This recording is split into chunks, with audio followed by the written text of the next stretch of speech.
Shalom, everyone. Today I wanted to continue on looking at some of the Psalms and the actual ancient Hebrew that's behind them, and just the beautiful picture that we get from going back and studying the original meaning, the original language that was breathed. So today we're going to look at Psalm 2. And we'll go ahead and we'll read it first. Why do the nations rage, and the peoples meditate on emptiness? How ever-present is that today? The sovereigns of the earth take their stand. Boy, they dug their heels in. And the rulers take counsel together. Yeah, they're giving each other a bunch of bad advice, because they are against Yah and against his Messiah, and say, let us tear apart their bonds and throw away their ropes from us. He who is sitting in the heavens laughs. Yah mocks at them. Then he speaks to them in his wrath and troubles them in his rage, saying, But I have set my sovereign on Zion, my set-apart mountain. What a place that will be to be at. I inscribe for a law. Yah has said to me, You are my son. Today I have brought you forth. Ask of me, and I make the nations your inheritance, and the ends of the earth your possession. Break them with a rod of iron, dash them to pieces like a potter's vessel. And now be wise, O sovereigns, be instructed, you rulers of the earth. Come on now, pay attention to what the instructions of Yah say. Serve Yah with fear, and rejoice with trembling. Kiss the chosen, lest he be enraged, and you perish in the way.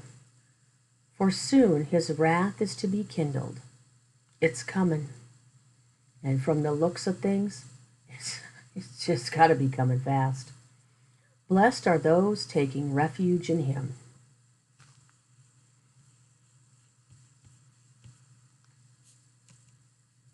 So we'll start with verse 1.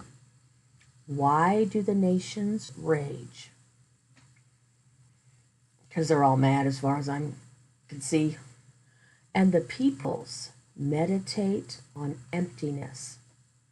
So the people are meditating, page 1897, and we can see it here. I'm going to highlight it, the 1897. That's where we see it in the ancient Hebrew lexicon. It goes to 1095 HV. So here at the V root, which I've highlighted in blue, it's to ponder, to be in continual contemplation over a matter. We see the three letters here, right to left, are a hey, a gam, and a hey. We see the action at the H root is to ponder.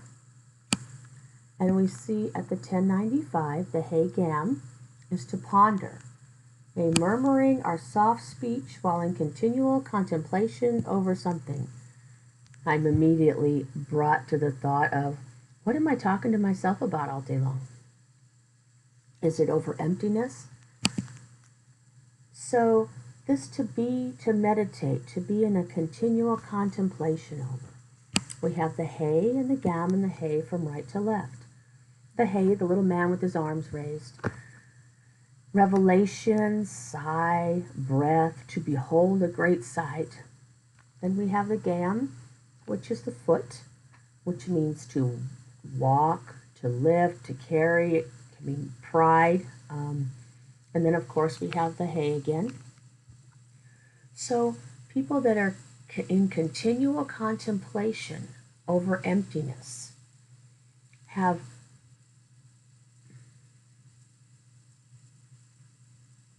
received this revelation. It's not Yah's revelation. Putting them on the path in which they should walk. Cause them to behold all this emptiness that is around them. So it's like this continual process of, oh, look at that. Let me walk that way. Oh, look at that. Let me walk that way. Ooh, that's I heard that word, I got that revelation, because it's always been a word game with the enemy. So he's always trying to give us a word and reveal something to us and cause us to walk in a certain way. Oh, let's behold that. And so this continual contemplation that they're in is actually over emptiness. Why? I, I mean, I know we ask ourselves a lot, why? It's to remember coming from that place of we didn't know why. We just kept on going.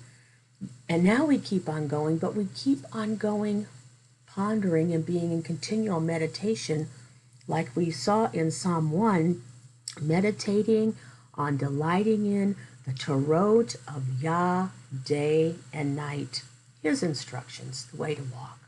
But these ones, they're meditating on emptiness. So what is this emptiness? This emptiness is at 7385 in the lexicon. And we see from right to left, it is a resh, a yod, and a kuf. Empty, empty of contents, also vain in the sense of emptiness. At the end, we see the concrete is empty, a container where all of its contents have been drawn out. Also vanity as emptiness. We see at the two-letter root, the action is to draw, the concrete is grass. Thin green blades of grass are drawn out of the soil. So we see essentially they are meditating on something that has no contents to it. It has no content in the word and the instructions and the Torah of Yah. There is nothing to it. It's actually vanity. We see a lot of vain things today. And people meditate on these and talk about these. I'm sure we're all familiar all day long. These things are absolutely empty of anything that would have come from the head, that would be of his right hand power, strength, and authority. This thing that's empty of contents has nothing to do with the place that we're going, the day and the time. These are the things we should be meditating on, the things that will bring us to the kuf. It's actually the sun on the horizon. It can mean a day, a time, a cycle, a gathering together. So these things that are empty have nothing to do with the head from the beginning, with the right-hand power of Elohim that would gather us back to that day and that time. They're headed for a direction that is going to lead to wrath, as we're going to see later on in this psalm. Moving on to the second verse, we see the sovereigns of the earth take their stand, and the rulers take counsel together against Yah and against his Messiah. And they say something. So let's look at what these sovereigns. Actually, that's a king. We probably, many of us probably recognize this word as Melech. It's a king. We see it comes from, and actually the verb is the same form as the noun, mem, lam, kaf. To reign over a kingdom as a king or a queen. So we have the action is to reign, the concrete is king, the abstract is kingdom. It comes from the lam kaf, walking among the people. He came and he walked among his people. Who are these people? These sovereigns, these quote-unquote kings that are walking among the people today, that are teaching them, giving them another, well, let's look. Let me not say that. Let's just let it speak for itself. So we see here it came from the lam kaf. So the lam kaf can actually be found at 1264 in Benner's Ancient Hebrew Lexicon. The action is walk, the concrete is message. The pictograph lam is a picture of a shepherd's staff. The kaf is a picture of the palm of the hand. Combined, these mean staff in the palm. A nomad traveled on foot with a staff in his hand to provide support in walking, as well as a weapon to defend against predators or thieves. So we have a king that should be walking among the people, that should have let's go right here,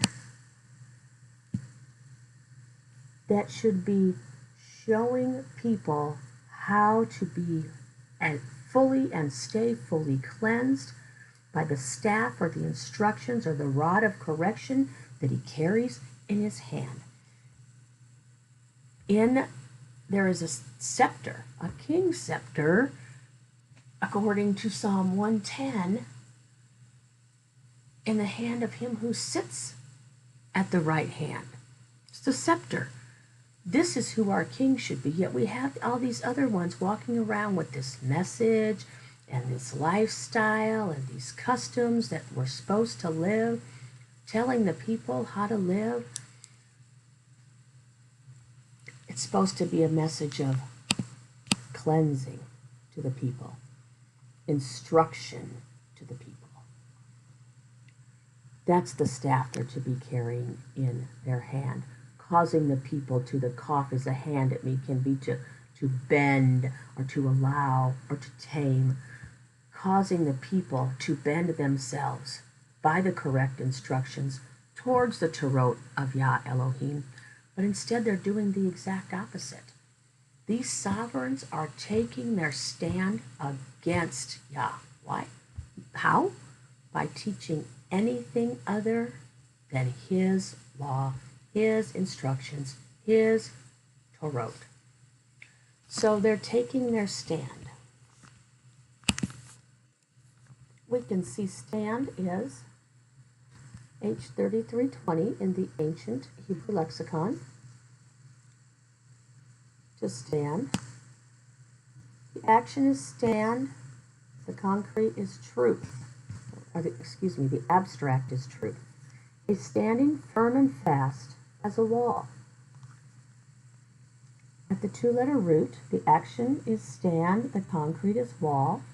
The pictograph Zod is a picture of a man on his side. Beit is a picture of a tent. Combined, these mean sides of the tent. The walls of the tent enclose what is inside. The tent walls stand firm and strong, protecting it from the harsh elements. As the family swells in size, the tent walls are enlarged. So they are taking their stand. And the yod is the hand or the right arm, some people say. It can mean to work, to worship. It can be the power, strength, and authority at the right hand. It can mean to throw. So they are taking their stand in their own way, that they're going to do their own works, that they are going to worship. Sometimes they say Elohim himself. Sometimes it's a whole other Elohim they're teaching them to worship. We can see that with Shadrach, Meshach, and Abednego, where he had him worshiping his image, as opposed to, and he stood firm and fast in that. So they are the yod, taking their stand in this other way of working, this other way of worshiping. And they are on the trail.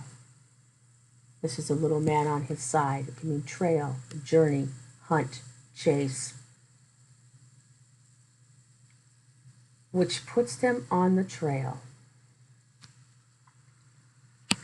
And this is a little house. It means bait, family, inn. So they're taking their stand in this other work and this other worship. They're on this trail and bringing others to be on the same trail, because sovereigns and rulers bring others along with them.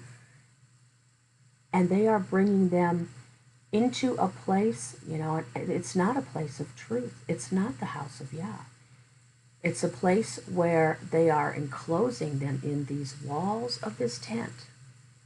It's a whole different tent, a whole different family, a whole different house.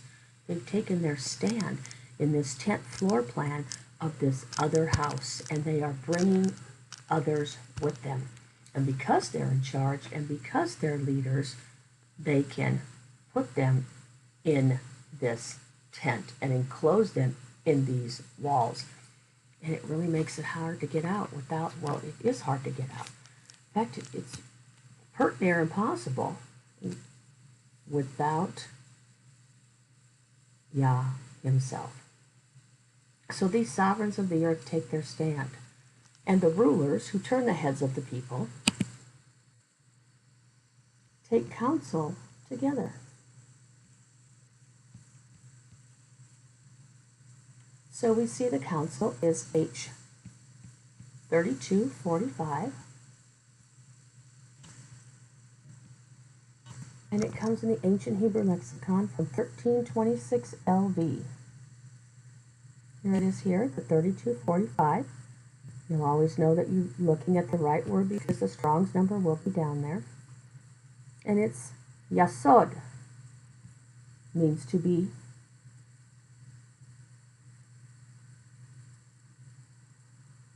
found. To lay a foundation of a house, a place, or a plan.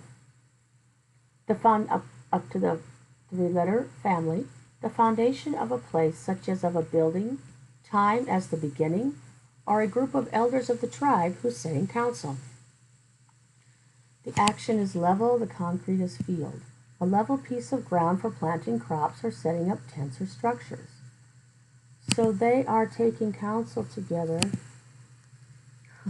of how they think the foundation of the house should be laid. There's no other foundation that can be laid. I mean, it's just that simple. Seems to me they might be building on sand, but they are laying out a plan. They are laying out a foundation. The foundation is supposed to be a level place for planting crops. Everything is supposed to be level. Everything is supposed to be tilled evenly. We're not supposed to, well, let me not say that. That's too far removed. We should have this level soil in our heart, this foundation that's firm and straight, with Him as the chief cornerstone. But they're laying their own foundation, their own plan. Again, they're laying their own way to work, to worship, so that people can be turned to not enter the door. Those that are striving to enter the door will not be able to enter, because these rulers, we didn't look at the word, but rulers actually turn the heads of the people. So when they take their counsel together, it is not only for themselves, and we see this prevalent in society today. It is to turn the heads. We see it in the media. We see it in the marketing. We see it on the Facebook. We see it in Google. We see it in every marketing thing that there is out there. Whether it be from I want you to believe this idea to I want you to buy this product. It's to turn the heads of the people. And they counsel together. And none of it's to turn us towards Yah and His instructions and His Torot. And they do this together. We have together down here at the bottom of the page. Together. They do it in unity. They unite until one of them wants to knock another one off or what have you. They're uniting together. All things are in unity with something else. One man is a unity of body, breath, and mind. One family is a unity of father, mother, and children. One tree is a unity of trunk, branches, and leaves. One forest is a unity of trees. We see here at the two-letter root, the het is the wall, the dal is the door. Combined, these mean wall-door. A wall separates the inside from the outside. Only through the door can one enter or exit, uniting the inside with the outside. Here we got the same letter at the beginning and the same letter at the end as we had above. They are united together in what they are working on. They want to keep you on their side of the fence, their side of the wall. They don't want you to go through the door. Don't strive to enter in. Them being together is to keep you out of the door in that day. It is a narrow way into the marriage chambers. They don't want you to get the Holy of Holies. They don't even want you to be immersed, to have an opportunity to be anything. They are united in that whole idea. The sovereigns of the earth take their stand against Yah and against his Messiah. So what does against look like? Against is H 59:21. We see it can mean above or upon here. It's actually an ayin lam. The two-letter definition here at the root is absolutely beautiful. And this word can be seen, says it's 152 times in Scripture. We can see that right here when we look in Benner's lexicon, 152 times. The action is work, the concrete is yoke. The pictograph ayin is a picture of the eye representing knowledge and experience. The lam is a picture of a shepherd's staff or yoke. Combined, these mean experience the staff. The yoke, a staff, is lifted over the shoulder, is attached to the oxen for performing the work. They have come together in the yoke that is not easy and not light. They've come together in knowledge and intimacy and experience of the lam, this other instructions, this other staff that they're trying to goad people around to go this way and to go that way. And only his sheep know his voice. Everybody else is experiencing this staff that they are putting forth that is against Yah and against him as Messiah, the highest priest, the greatest prophet, the King of Kings. It's all about experiencing the staff. They want nothing to do with experiencing the staff of Yah. They want nothing to do with ayin being intimate with the shepherd lam. They are adamantly opposed to Yah and his Messiah.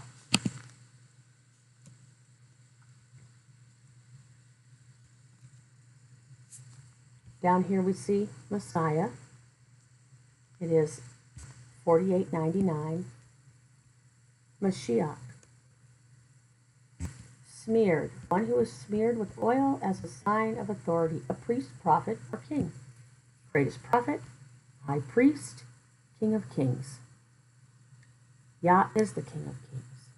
Yah is the greatest prophet that planted the first seed into the Shemayim and the Eretz. Yah is the high priest who sacrificed in the garden for Adam and Hawa, who sacrificed himself. We see at the three-letter root, it's a mem, a shin, and a het. The action is smear, the concrete is ointment. Ointments were made from oils and smeared on injuries for healing. Oil was also smeared on the heads of individuals who are being given the office of prophet, priest, or king as a sign of authority. So they are adamantly opposed to experiencing his staff, to being intimate with the shepherd. They are adamantly opposed to the fact that the greatest prophet planted the seed in its proper order in the earth. And they want to twist everything, and just like the enemy did in the beginning, it's all a word game. The greatest prophet that planted the seed, they want to take everything and twist it for themselves or for the enemy. They would like to make themselves the priests of the day. And we see that in many respects, in many different quote-unquote religions. And they want to make themselves kings over their own kingdom.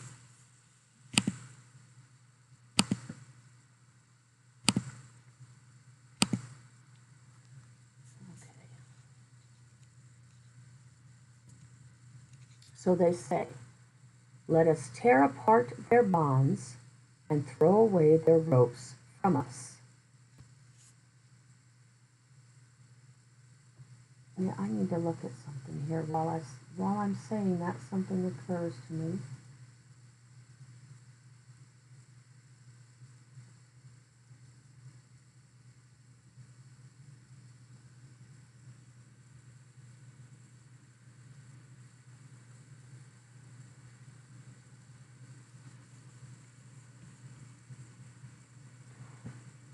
Interesting. So the word saying is not there.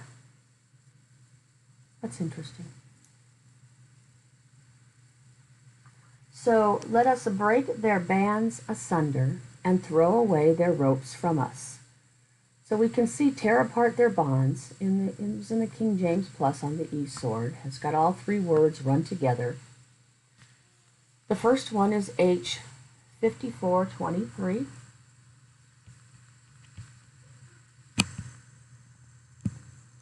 As we see, it's a noon, a ta, and a kuf. To draw out or away as a bowstring, or to draw a cord to its breaking point. The action is draw and the concrete is eruption. Then we see we have an el ta in there. They want to tear apart or draw away or bring to its, I guess, breaking point. I mean, they're never going to break the truth, so I'm not exactly sure what they would even be thinking. Well, yes, I'm sure what they would be thinking there, that they're their own kings and prophets and priests. So, tear apart. Then we have the el ta. You can read this here. You can stop and read through this if you want. Ox moving towards a mark. We know the el ta as Yah. We know the el ta as the language which he first breathed. We know the el ta as everything he put in its proper order from the very beginning. We know we can see Yah in everything from the el to the ta in its proper order. They'd like to tear that apart and break it up, and what a job they've done. What a job they've done with the word game. So many examples today of things that we see. I'm sure you can think of your own examples. I could make a whole list of them right now, but I'm going to let everybody sit on their own because it's all about this word game. So what are people hearing, and we need to be so in tune, because that's the whole point, is to break apart the proper order of what Yah is speaking. Tear apart their bonds. These bonds right here are instructions. What binds and what restricts. What binds us to Yah? The el ta, his instructions, the things in his proper order. That's what yokes us to him. That's what binds us to him. The action is correctly abstract as instruction, the turning of the head through instruction or force of the child or student into a particular direction. What did I say those rulers wanted to do? They wanted to turn the heads of the child or the student. We're supposed to be children of Elohim, into a particular direction. They want to tear what turns us towards Messiah, towards Yah, towards his word, and force us into another direction. And if we're not so familiar with the truth, we are not going to recognize the counterfeit when it looms on the horizon. Let the two-letter root, the sin and the resh. The action is rule, the concrete is ruler, and the abstract is noble. The sin is a picture of a thorn representing turning. The resh is a picture of a head. Combined, these mean turn the head, the turning of a head to another direction. One who rules turns the people to his direction, the turning of the head of a child or student into a particular direction. So we have these quote-unquote instructions that they're bringing forth. And again, it's, some of them are their laws now, and some of them are their rules now, but they also bring those things about by, this mem right here can be a questioning word. Who, what, when, where, why, and how. So they take all of their who, what, when, where, why, and how that line up what they want you to turn your head towards. And they secure you in that by the television, by the radio, by the telephone, by the subliminal message is. So that you are not bound with Yah, but you are bound with their yoke. It's like throwing caution to the wind. What binds and restricts should be the instructions of Yah, the Torah of Yah. They want you to throw that to the wind by turning your head in another direction. And what it boils down to is good or evil, right or wrong, lie or truth. And it's all about a word game, because that's how they turn your head. And throw away their ropes from us. And you see that's the 5688. We see it's thick, it's a cloud, it's a thick braided rope or cord of gold. We see it's the gaw bait, the debated gaw. Might have been an eye on it at one point. Jeff Benner's put everything back that he feels it goes back to the gaw, The action is thick, the concrete is cloud. Well, we've sure seen a lot of stormy, dark clouds lately. The pictograph gaw is a picture of a twisted rope with the extended meaning of darkness. The bait is a picture of a tent representing what's inside. Combine these mean darkness inside.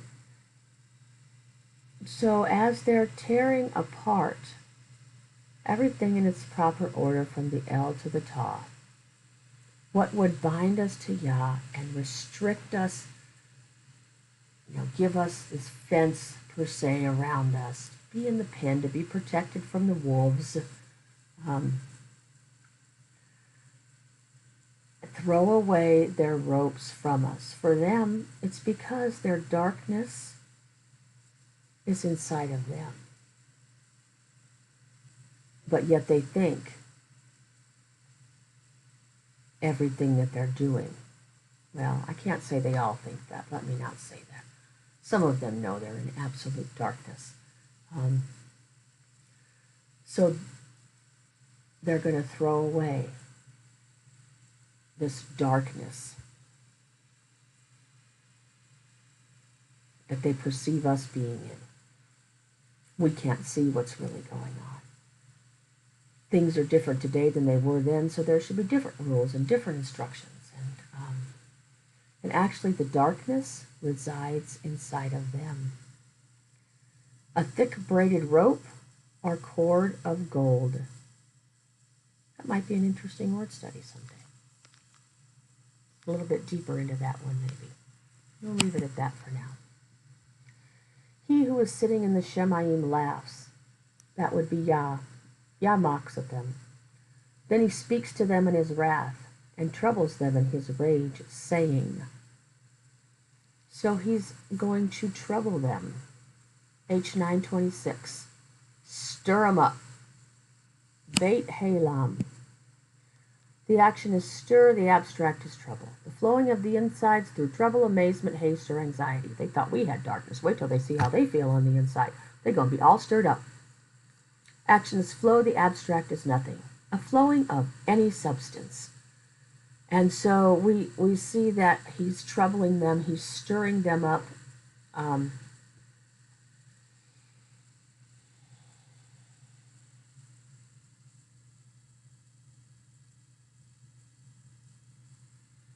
But it's all coming to nothing. Everything they're doing is coming to nothing. They've chosen their way. He's allowing what's happening to happen to them.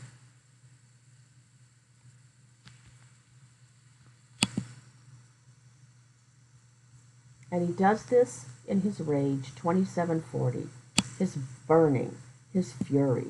It's the het, the resh, the wa, and the noon. The het is a picture of a wall representing the outside. The resh is a man. Combine these mean outside a man. A man outside in the desert sun becomes pale and hot.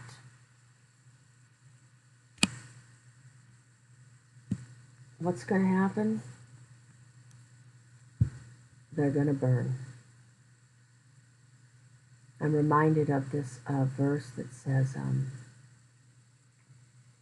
like a bridegroom coming out of his chambers. That's what the sun is a picture of. And no one can escape from the heat thereof.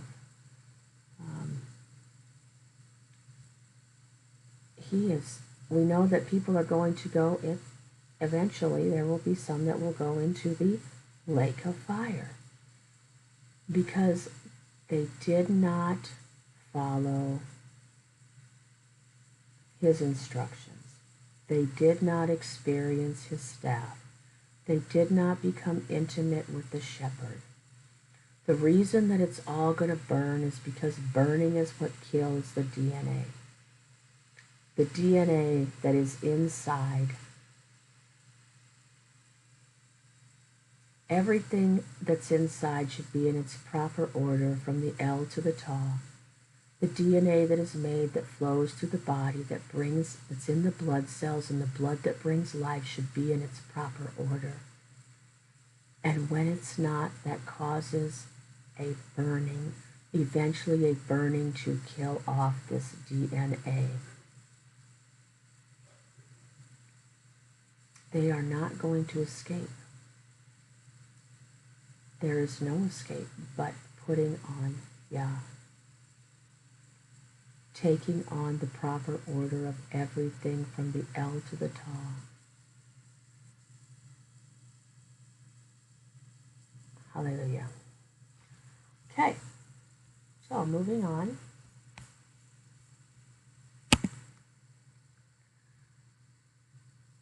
And this is what he says.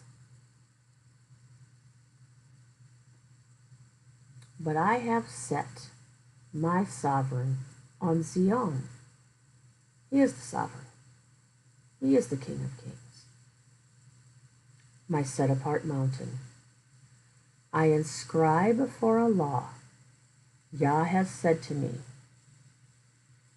you are my son. Today I have brought you forth. Okay, so let's investigate this. I have set.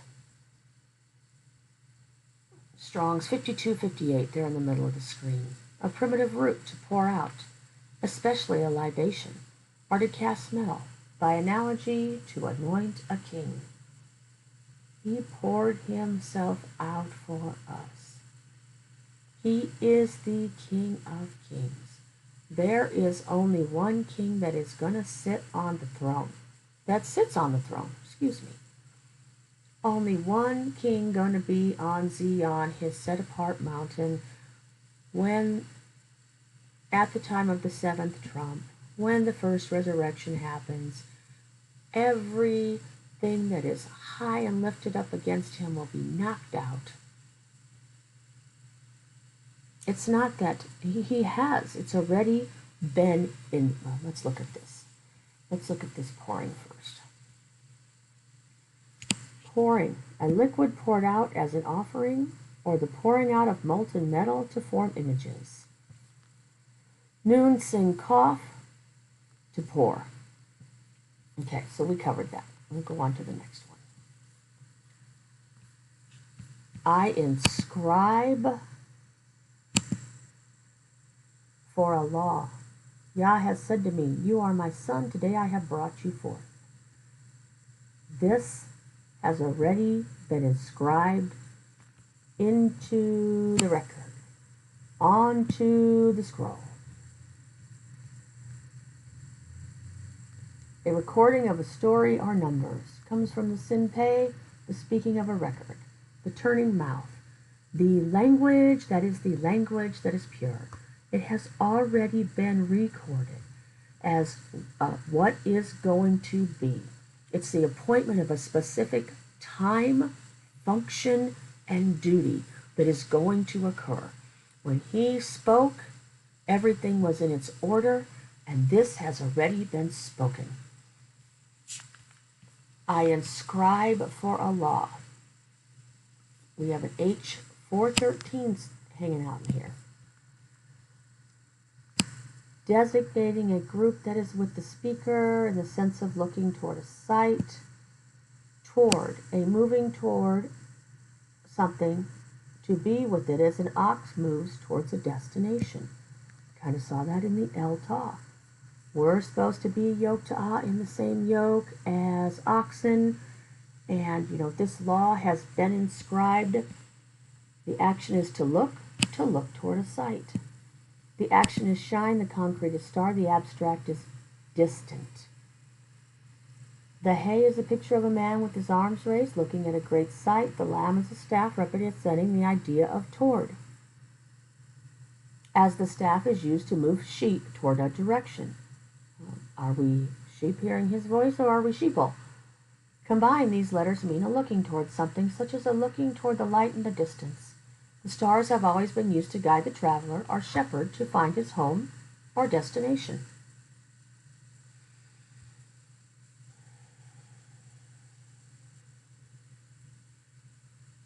We are moving towards this appointment of this specific time.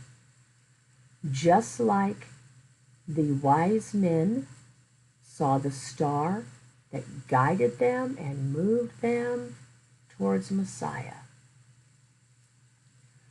We need to be guided and moving towards that, like moving to the mark, because this law and this custom has already been inscribed. It's the appointment of so we need to, hey, look at the shepherd. Hey, look at his instructions. Hey, behold what he is telling us to do. It's been inscribed. It's in the record. It's all throughout his word.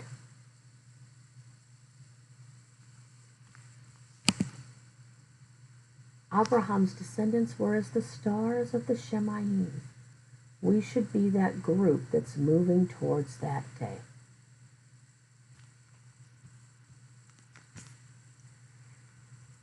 Down here we see as inscribed for law, it's a custom, the appointment of a specific time, function, duty, a custom as something that is appointed. The het is a picture of a wall representing separation. The kuf is representing the idea of coming together. Combined, these mean separation and coming together. A custom brings people separated together. Those of us that have been scattered are brought together to be under this custom, under this law, this specific time. There is a specific group that will be in the first resurrection. It has been spoken. We can see it throughout the entire record that is in its proper order. He's inscribed this already. Hey, look over here. You who are as these stars up in the Shemayim, Abraham's descendants, I have inscribed this for a law. Are we allowing our heads to be turned to that, or to be turned to something else? Yah has said to me, you are my son. Today I have brought you forth. You are my son. You, El-Tah-He, as one who has arrived. Here again we see, I just want to point out that we see the El-Tah. The El-Tah is the son, the one who continues the family line. It is the house's seed. It was what was originally spoken by the greatest prophet from the very beginning in its proper order. This is what son means. The house is seed. The seed is the word. The word is Yah, because the word is made up from everything from the L to the Tav. We need to understand that they're all one. Today I have brought you forth to give birth to children. Yah did not have children. He was not born of parents, he was not a child, and he did not have children born in a natural manner that we see today that had a mother and a father, a sperm and an egg that came together. When he overshadowed Miriam, this is above what we have here in the physical realm. I mean, it's that obvious. He didn't, all some wacky doctrines, I can't even say it, it's so disgusting. If we have to say he gave birth to something, because right here it says children, we have to say it, there was birth given in the very beginning to the house's seed, which was the word, which is everything from the L to the Ta, which was all a piece of him. Because if it wasn't all part of him, then there was something else there. And we need to ask ourselves, how did that get there? And then we follow that. I mean, I've said it before, that's defense against evolution 101. How did it get there? Because something does not come from nothing.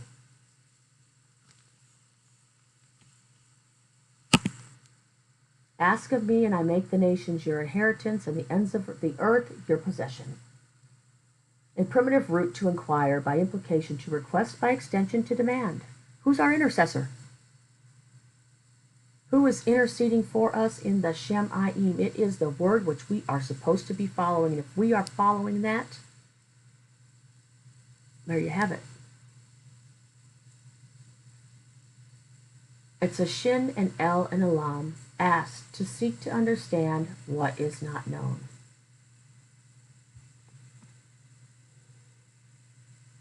That's just a definition in this book, I'd have to say at this point. Because he knows. The word is able to intercede for us because it is Yah, and Yah knows. Yah doesn't need to ask of himself. To draw out something that is not known. The action is to draw out. So, he draws people unto himself. No one can come to him unless they are drawn to him. Drawn by him. Those are the ones that are going to be the inheritance of Yah. The priesthood is Yah's inheritance. And the ends of the earth, which is what's going to be here, nobody's going to the Shemayim, is his possession. Break them with the rod of iron, dash them to pieces like a potter's vessel.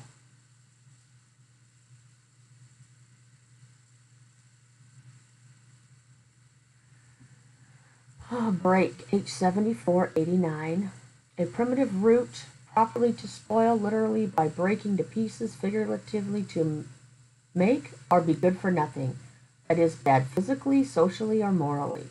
Associate selves and show self-friendly or by mistake for H7462. Okay, that's a whole nother ball of wax. I didn't even realize that was still there. So break them with the rod of iron. To be bad by hurting or doing evil. Yah does not perform evil. Something dysfunctional, wrong, evil, or wicked.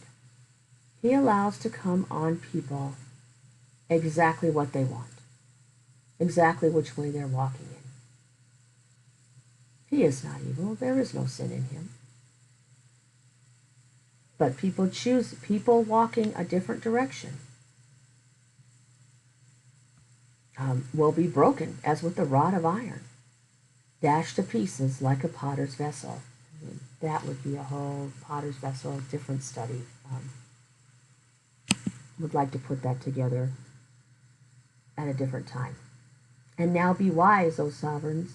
Now is the time. Now is the time. a present time. A period of time is a moment or a season. Now is the time to be wise. Sakal, a primitive root, to be causatively, to make our act circumspect, and hence intelligent. Down there we see at the bottom, it's the sin kaf lam, understand. At the parent root, the action is to understand. The ability to consider a situation with comprehension in order to be successful or prosperous. Okay, we not leading people into the successfulness or the prosperity of the kingdom. Treasures not stored up, not showing people how to store up their treasures in the Shemayim. It's time to consider these situations in order to be successful and prosperous and to lead others in that same way. If we're supposed to be a nation of kings and priests, we need to be wise in each and every situation.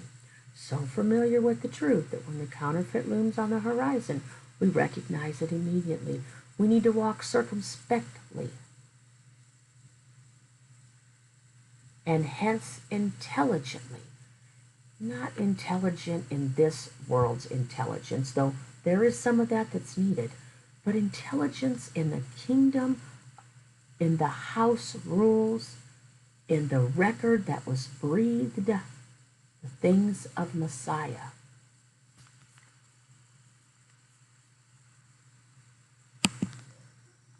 And be instructed, you rulers of the earth. Serve Yah with fear and rejoice with trembling. Be instructed. Oh, look. To make a change in direction through instruction or chastisement at the bottom of the page. Yod, Sin, Resh. Turning the head through instruction. Turning the head through instruction. Be instructed, you rulers of the earth. You who turn the heads of the people. Are we turning the heads of the people? We've come to the point now where it's just so small.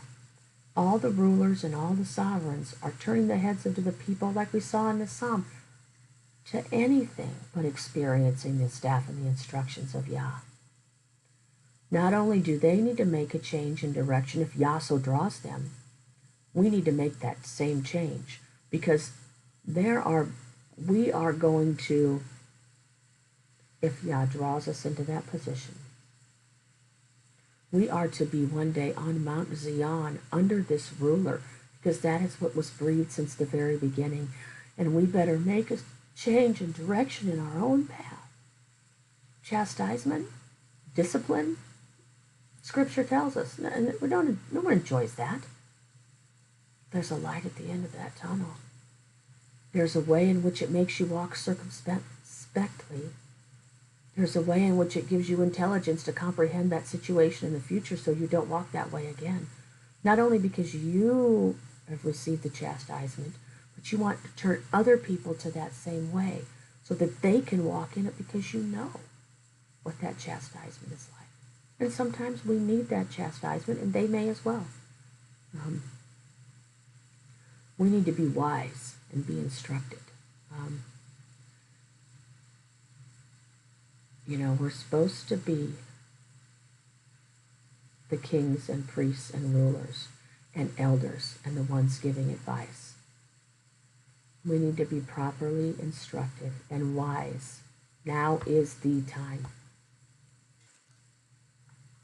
Oh, kiss the chosen. Oh, lest he be enraged and you perish in the way, for soon his wrath is to be kindled. Blessed are those taking refuge in him. So let's deal with this kissed first. Page 5401 in the Strongs. A primitive root, identical with 5400 through the idea of fastening up. Compare these other two words. To kiss. Well, those are interesting, those two other words. Literally or figuratively touch. Also as a mode of attachment, to equip with weapons. We see it here in the ancient Hebrew lexicon at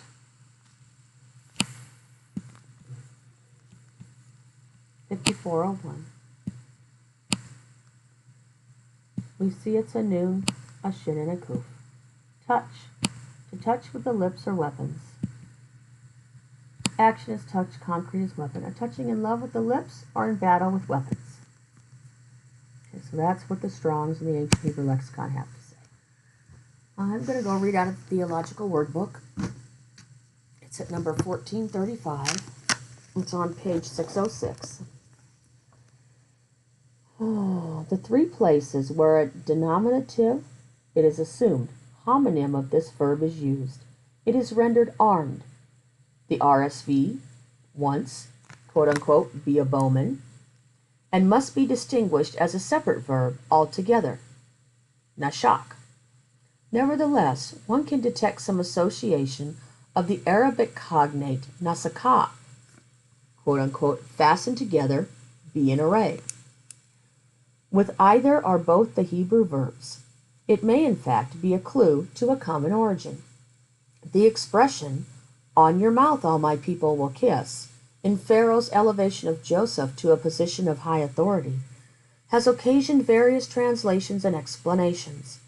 KJV renders the phrase, quote-unquote, according unto thy word shall my people be ruled. That's interesting. That's just what we've been talking about. With ASV, the American Standard Version, suggesting, quote-unquote, order themselves. That's suggested in the margin. And the RSV adopting the latter text. Citing 1 Samuel 10:1 and Psalms 2:12 as examples of the kiss of homage. S.R. Driver rejects be ruled, but he prefers order themselves. Yeah, but either way, we need to be ruled appropriately and get ourselves in order. Since not all the people could literally kiss Joseph, that is their reason. When we take into account, however, that Orientals would kiss any object received from a superior as a sign of respect and submission, it seems preferable that we see this as an indication of the respect and obedience to be accorded to the commands of Joseph. Mouth does often indicate the actual commands or orders in biblical Hebrew. What he breathed, maybe, from the very beginning, maybe, in its proper order, everything from the L to the Taw, just what we've been discussing, the instructions, the Torah, the experience of the staff, the goading with the rod, who's trying to get us to go what direction. We can also view in Psalms 2:12 in this light, and thereby reject the conjectural emendation involved in the RSV translation, with trembling kiss his feet.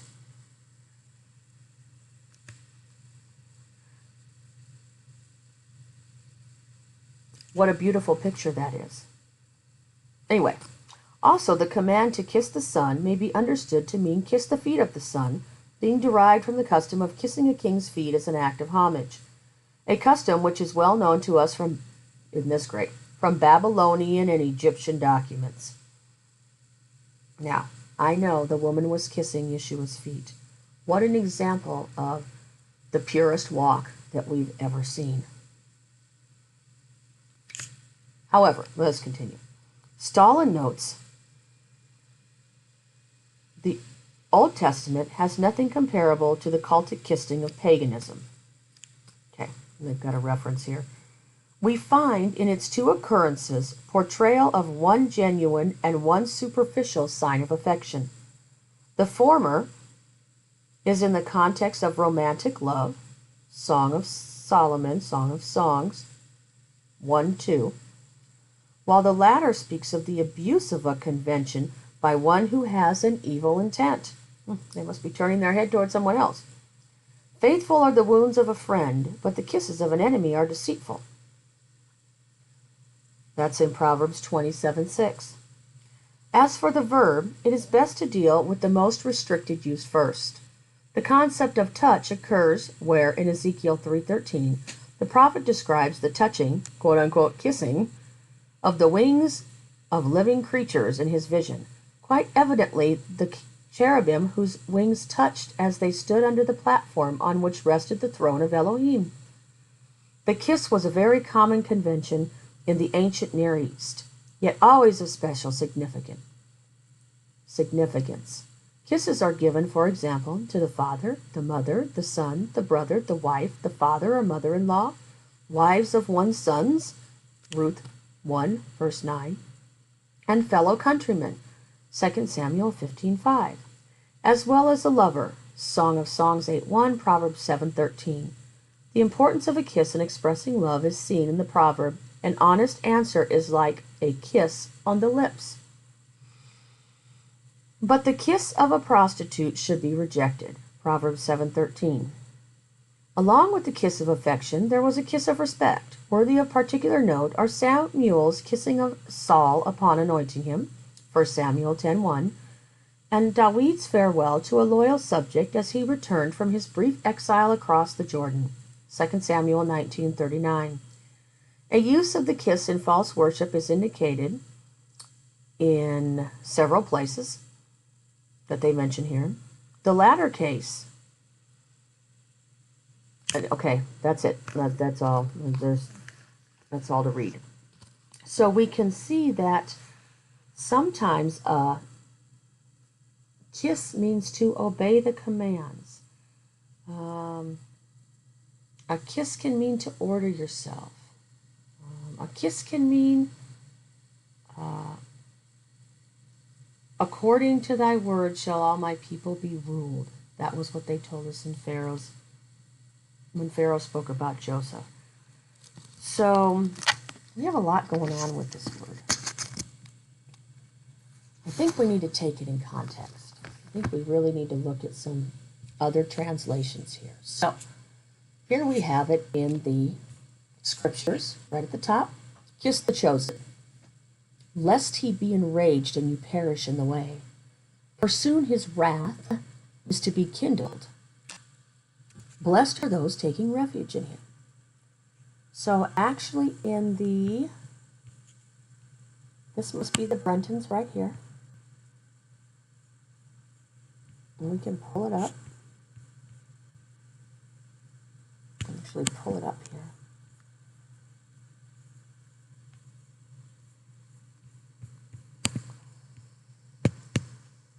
Down here at the bottom.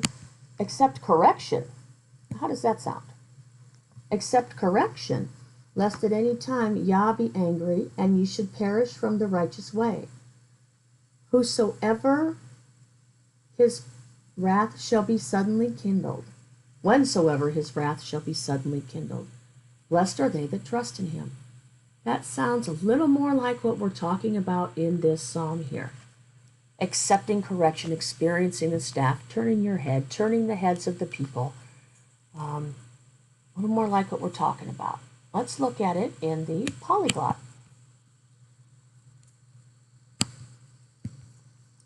Grab instruction.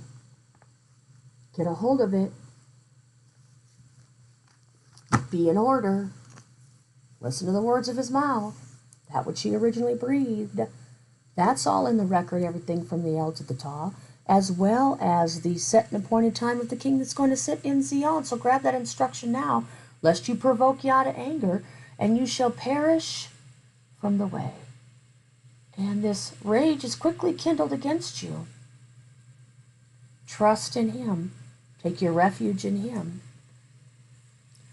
So I think we see that we might have a little bit different direction here as far as what the depth of this word kiss means.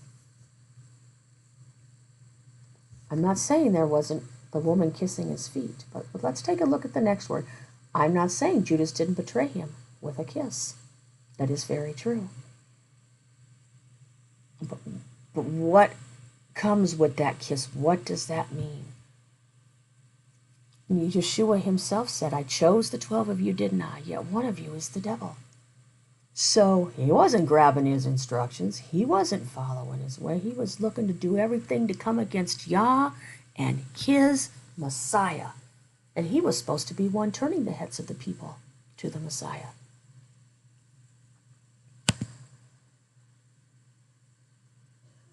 Oh, that's not right. Oh, well. All right, we're going to have to wing this one. So it says to kiss the chosen. So We saw on the footnote, I didn't read it, you may have noticed it, they said this is Ba'ar, this is Aramaic, which is the Aramaic word for son, taking the place of Ben, which is the Hebrew word for the house's seat. Okay, but it's actually the Hebrew number 1248. We saw that it was accept correction, grab instruction. So let's go look at this chosen. If I can find my mouse. Let's go look at this chosen here. More, it says son because it wants it to be not Aramaic, but Aramaic. Borrowed. They say it's borrowed as a title from 1247, the heir, apparent to the throne. Okay? But when you go and you look at the 1248 in the ancient Hebrew lexicon, this is such a beautiful thing. This is the root line where we get the pure, for pure language that's going to be given back to the people. It's 1248, and it's Hebrew 1043 AN. The an is a grain. It can be soap made from the ashes of grain. Clean, cleanliness from soap. Also, pure as moral cleanliness. It comes from, it's a beit resh. It comes from, concrete is grain. Grains grown in fields were used for meal to make flour as well as feed for the livestock. Let me make this bigger for you guys. Sorry. Grains in fields were used for meal to make flour as well as feed for livestock. The stalks of grain were burned to make potash for making soap. What is cleaned with soap? We see the two-letter root, the action is feed, the concrete is grain. The bait is a picture of a tent, but also which represents the family which is inside. The resh is a picture of a head. Combined, these have the meaning family of heads. Who's the head of the family? Who's the head of the body? The plant families of grains such as wheat and barley, looks like he's going to be sitting on the throat at some harvest, have a cluster of seeds at the top of the stalk called heads. These grains were used for food for both man and livestock. So we have kiss the chosen in here. But yet in the Septuagint we have grab instruction, accept correction. How about grab that which is pure and moral, that which is clean. Fasten yourself to it. That was one of the definitions in the kiss line. Fasten yourself to that which is pure, which is moral, which is clean. Lest he be enraged. Isn't that what we're supposed to do so he's not enraged? And we don't perish in the way, so we aren't under the wrath that is to be kindled in that day. Because when he comes to Mount Zion, when the truth comes in and those following the truth follow him in, every high place is going to be knocked down. Blessed are those taking refuge in him. Something to think about next time you read this verse.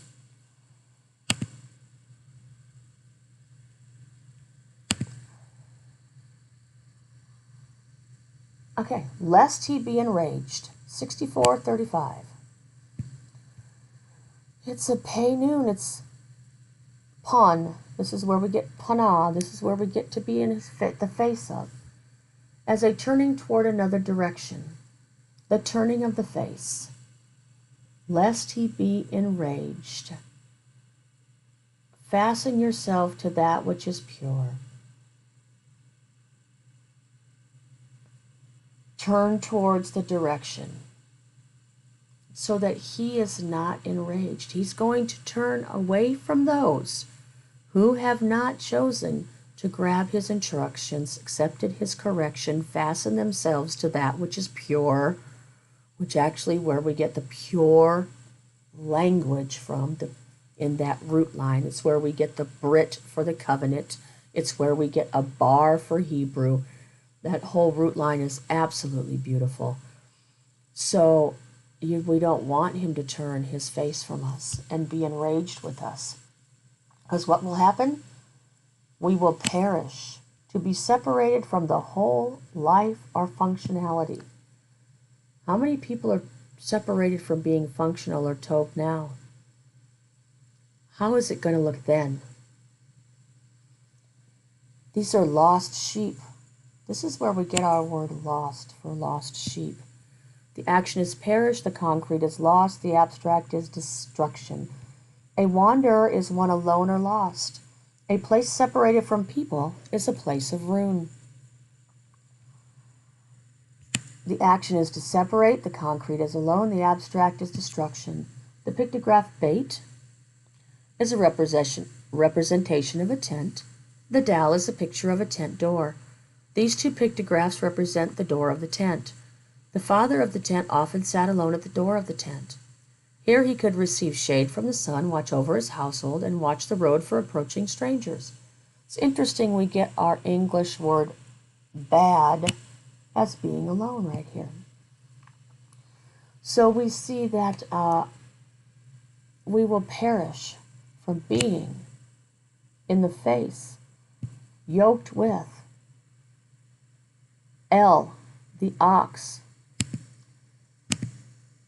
There will be, perishing means to be outside of the house, outside of the family, alone, lost, without functionality, because we can't enter that door. We will be shut out of that door, perishing, perish in the way. You shall perish in the way, a road that is walked as well as the path of life. So, the road that we're walking is not leading towards El and his house and to go through the door. The road that people walk has to be to strive to enter into that door. That's for another day.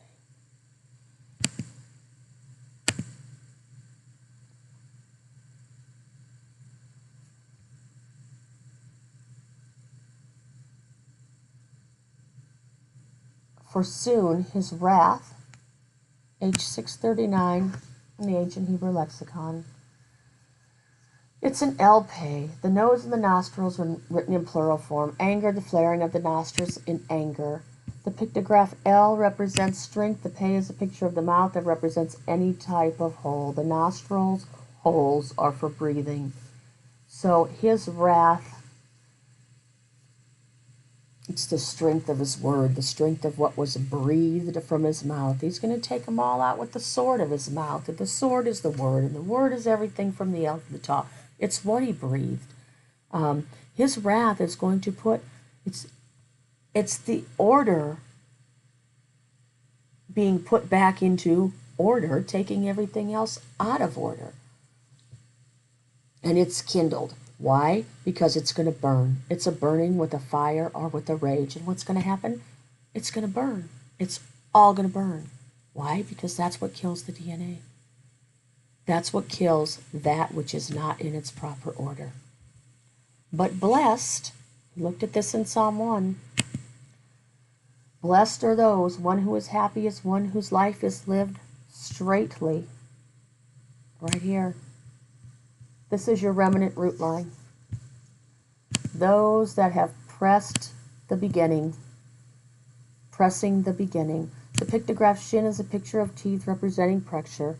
The resh is a picture of a head representing the top or beginning.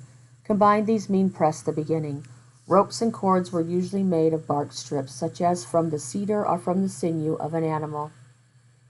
The rope is made by twisting two fibers together. A single fiber is attached to a fixed point at the top, and the two ends of the fiber are brought together. One fiber is twisted in a clockwise direction and wrapped over the other fiber in a counterclockwise direction. The second fiber is then twisted in a clockwise direction and wrapped around the first fiber in a counterclockwise direction. The process is repeated through the length of the rope. The twisting of the fibers in opposite directions causes the fibers to press onto each other to make a stronger rope. The rope is used to tightly secure or support something, such as a load to a cart or the poles of a tent. And so we are blessed. We are yoked to El, pressing that which is from the beginning, so we can walk this straight line in our life, carrying the correct message on our walk as kings and priests. Like we saw in the beginning, the sovereigns that were on a walk carrying a message and a lifestyle of customs, which is where Melech comes from. We are to be. It's not, I see happy is outside and joy is inside. So one who has joy is one whose life is lived straightly. One who has chose to fasten. Well, let me read this next word first. Blessed are those taking refuge in him. A primitive root to flee for protection, figuratively to confide in, to take a refuge or place one trusts in one or a thing of support. The concrete is refuge, a place of support and trust. This is actually where we get our English word house, it says, as a place of refuge. We are taking our refuge in him who is on the other side of the fence. We are taking refuge in that which is on the other side of the wall, not of this worldly context. We are taking refuge in the one. We are taking refuge on the other side of the wall, turning ourselves completely to the revelation that he has revealed. So let's read this one more time. Fasten yourself to that which is pure, lest he turn his face from you and be enraged, and you perish. You're lost. You're without functionality, without life. You perish along the way. For soon his wrath is to be kindled. There's going to be a burning. We need to let that stuff burn off now, or we're going to be consumed by the fire then. Happy, straight, is one happy and joyous is one whose life is lived straightly, because they take refuge, divide themselves onto the other side of the wall, and turn themselves towards the revelation that he has revealed. They don't allow themselves to be turned, their heads to be turned to another direction.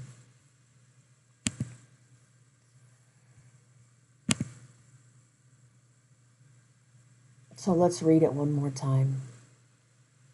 Why do the nations rage? And why do the peoples meditate on emptiness? Hey, look over here. Behold this. It's vanity.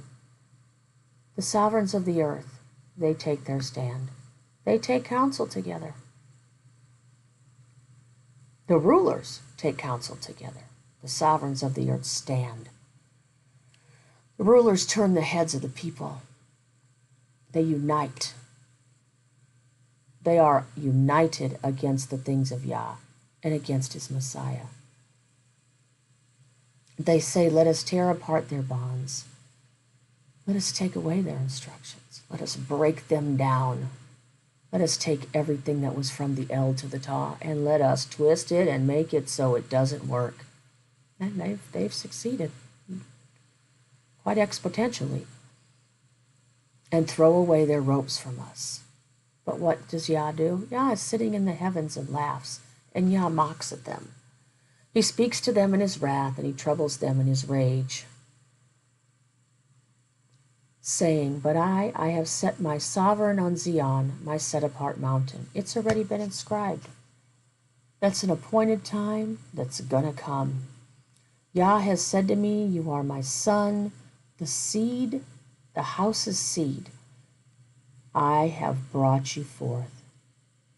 Ask of me, and I make the nations your inheritance, and the ends of the earth your possession.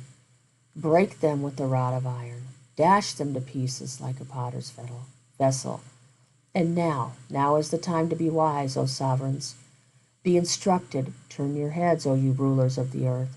Serve Yah with fear and rejoice with trembling. Are we going to serve Yah with fear and rejoice with trembling? Fasten yourself to that which is pure, lest he be enraged and you perish in the way. For soon, and very soon, his wrath is to be kindled. Blessed are those taking refuge in him. Praise Yah and hallelujah.